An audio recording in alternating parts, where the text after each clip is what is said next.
So this is starting a process called optimization. And what optimization involves is, think about what optimize means. Optimize means make something run the most efficiently in some way. And what that's usually going to involve in these problems is that we are looking to either maximize something or minimize something. And maximum and minimum is going to involve some of our derivative tools.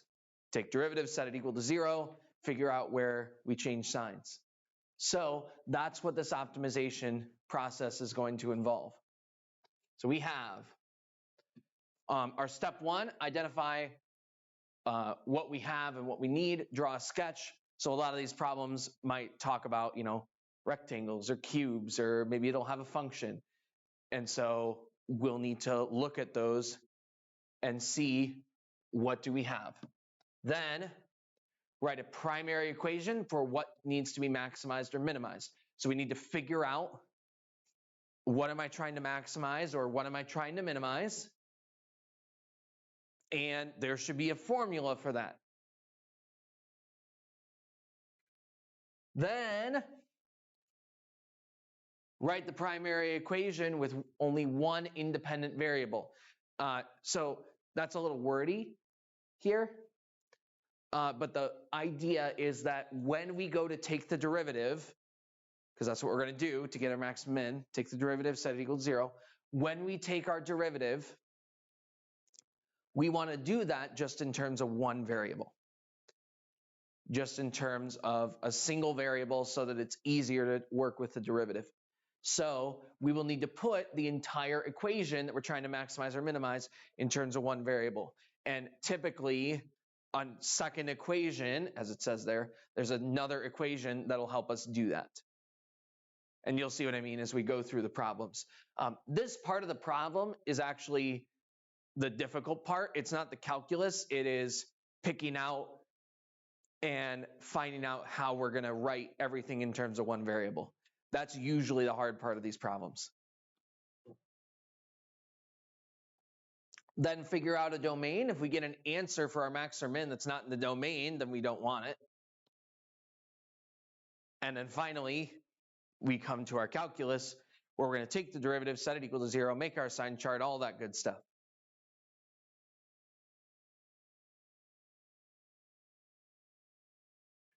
So I'm going to go through these fairly quickly, but feel free to pause as we go through and take a look here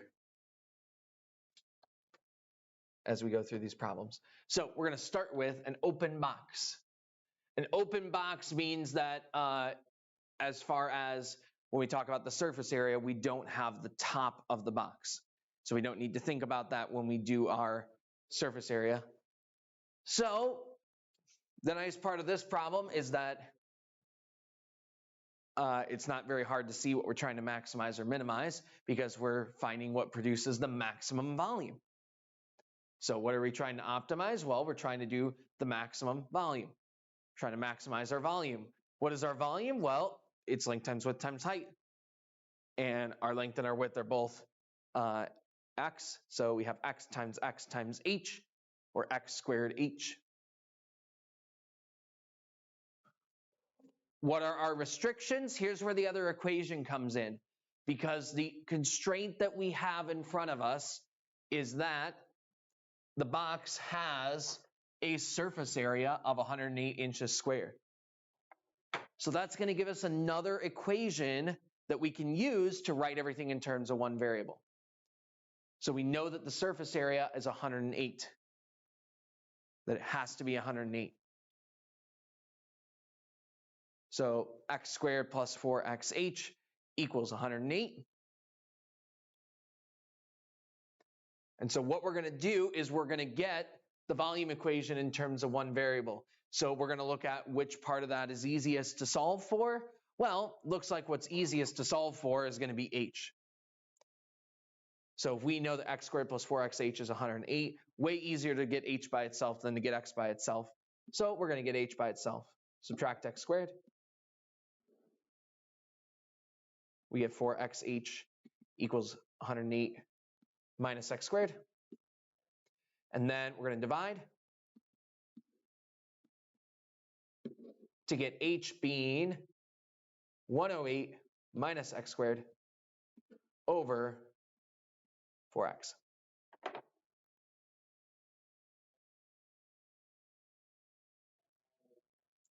So now that h is by itself, I can take that h and plug it into the volume formula. And now I have everything in terms of x.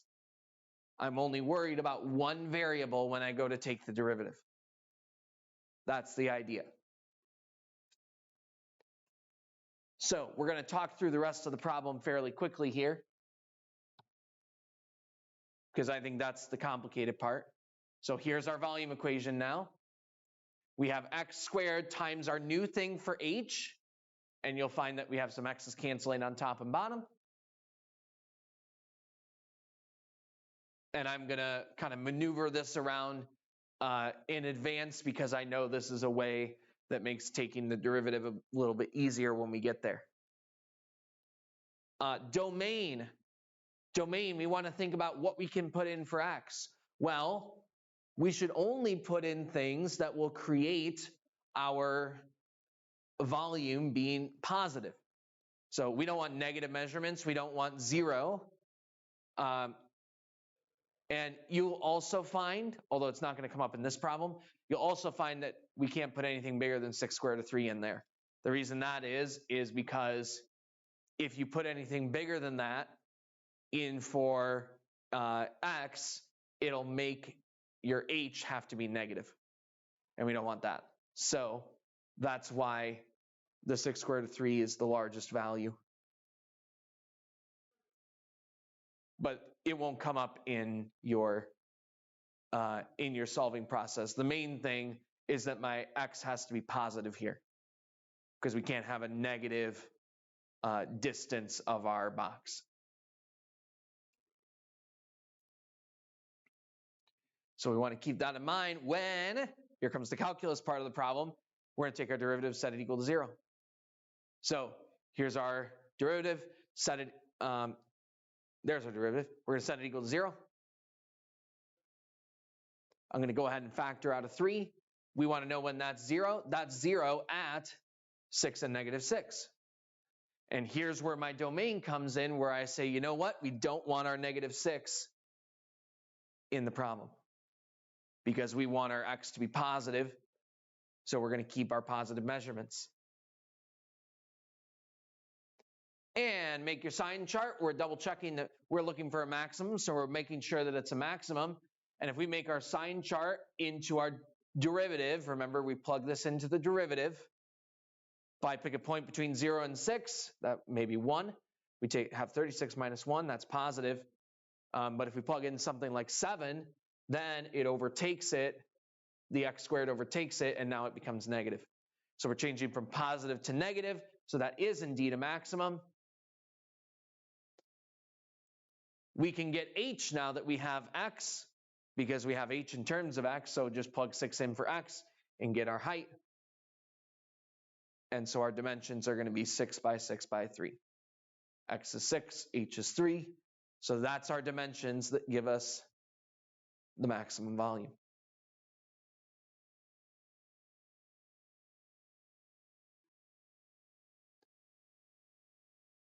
Next up, next problem here.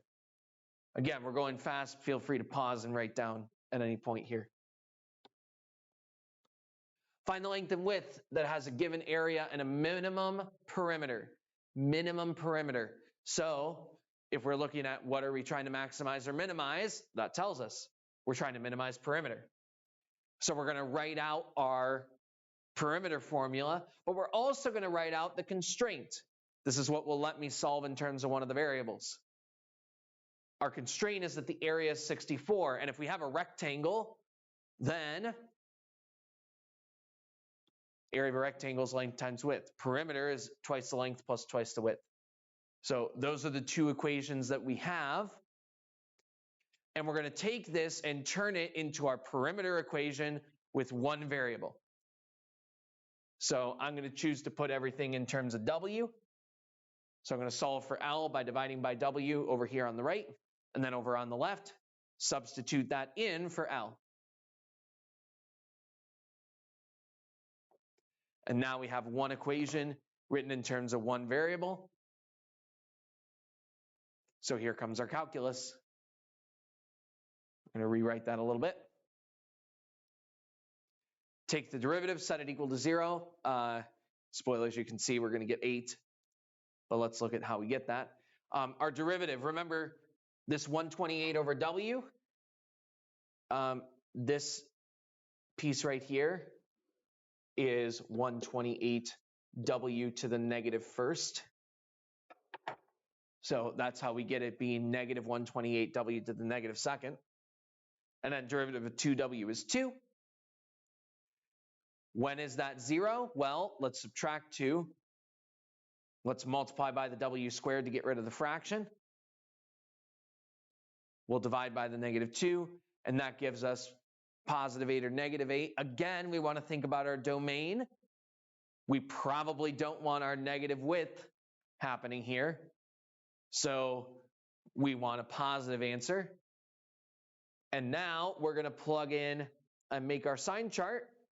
And we see in our sign chart that the derivative will change from negative to positive, which means that it is indeed a minimum. The width is 8 and the length is 8, which means that our process of minimizing perimeter is making a square.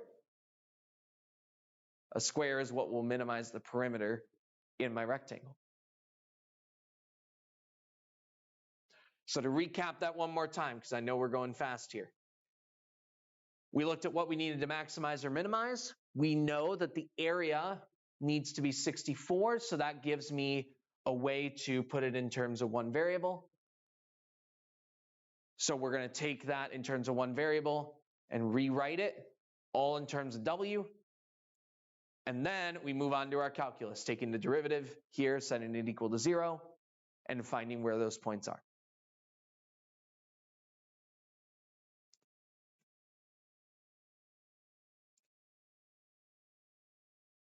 All right.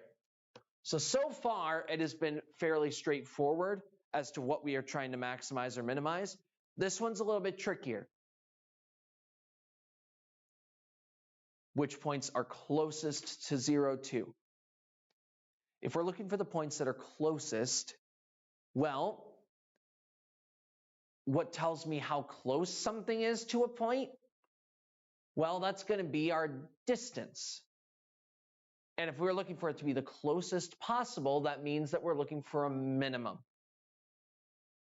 So this phrasing makes it a little bit trickier to see, but what we are going to be doing is we're trying to minimize distance. And I'll have a sketch over here on the right that shows this idea.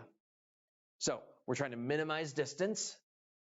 So we need our distance formula. So here's my general distance formula. I have my sketch over here. I have in blue my point 0.02, and then in red is my parabola of 4 minus x squared. So I'm looking for what points are the closest. What points on that graph are the closest? Now, that seems like a lot of variables. Let's narrow it down. First of all, we have this point 0.2, which means that point stays the same every time. We're always going to compare whatever point I have, we're always going to compare it to 0.2. So 0.2 has to be one of my points. So I'm going to put 0 in for x here and 2 in for y here. And then my x and y coordinates are going to be from my parabola.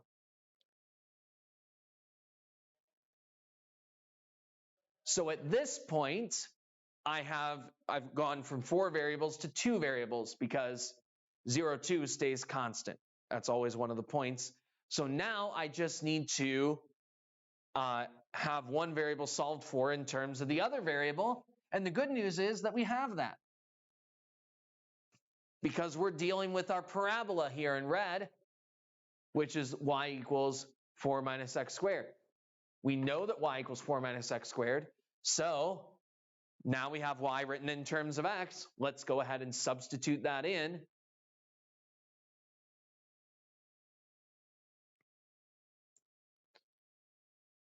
And use that as a part of the process. I think that's the trickiest part of the problem to see, is the fact that we can substitute in that 4 minus x squared. That's the way we're going to get it in terms of one variable.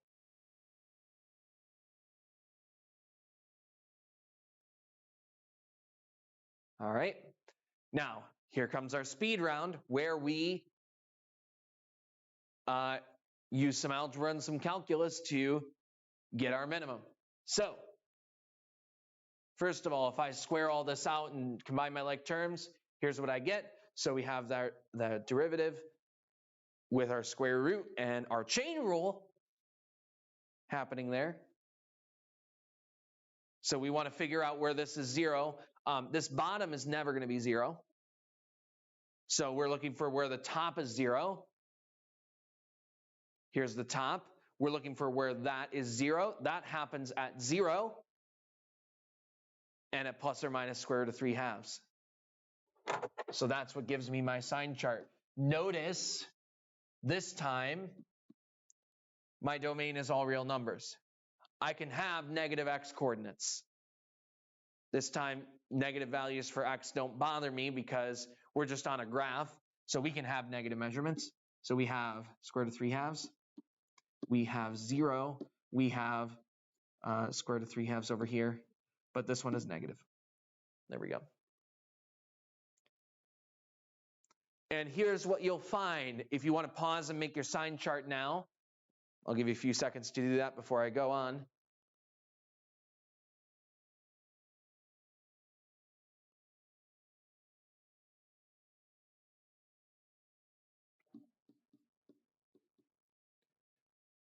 That's what you'll end up getting for your sign chart. And if I end up getting that for my sign chart, that means that, remember, we are looking for our minimum. So here's my minimum here, and here's my minimum here. 0 is a maximum. It is a relative maximum. It's not an absolute maximum. It's a relative maximum, but it is a maximum, so it's not counting here. So the points that we're interested in are plus or minus square root of 3 halves. And we need to know what the y coordinate is. So to find what the y coordinate is, we're going to plug square root of 3 halves in for x. That's going to be 4 minus square root of 3 halves squared, which is 4 minus 3 halves. And that's going to be 5 halves. And hopefully you see that if I plug in the negative version of that, I'm going to get the same thing. Because I would be taking a negative number and squaring it. So it would also give me 5 halves. So that is the points. Those are the 2 points that are the closest. They're about here. Those 2 points are the ones that are the closest to my point 0, 2.